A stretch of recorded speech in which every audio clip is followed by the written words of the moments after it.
Zee Marathi, चर्चाही होणारच। दुभत्या गायी आणि म्हशींचं संगोपन करताना बंदिस्त गोठ्याऐवजी मुक्तसंचार गोठा पद्धतीचा अवलंब केल्यास शेतकऱ्यांचं कष्टही कमी होतात व जनावरांचं आरोग्य देखील चांगलं राहतं। परिणामतः दूध उत्पादनात वाढ होते असं मत गोकुळचे संचालक माजी आमदार डॉक्टर सुजित मिंचेकर यांनी व्यक्त केलं। ते कबनूर येथील दूध संस्थाना व गोठा भेटी दरम्यान बोलत होते।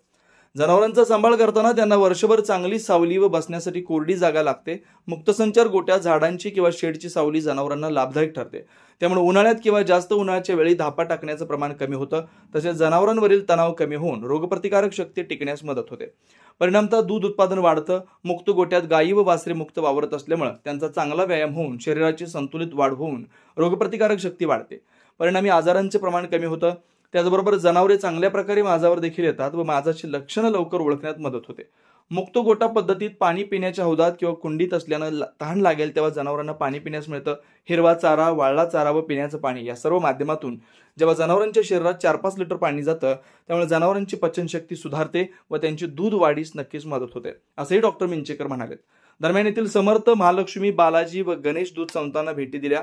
यावेळी प्रमोद पाटील, नितीन काडाप्पा, अरुण केटकाळे, अजित शिरगुप्पे, अविनाश शिंदे, विशाल कमलाकर यांच्यासह संस्थेचे सचिव व दूध उत्पादक उपस्थित होते। विनोद शिंगे, कुंभोज।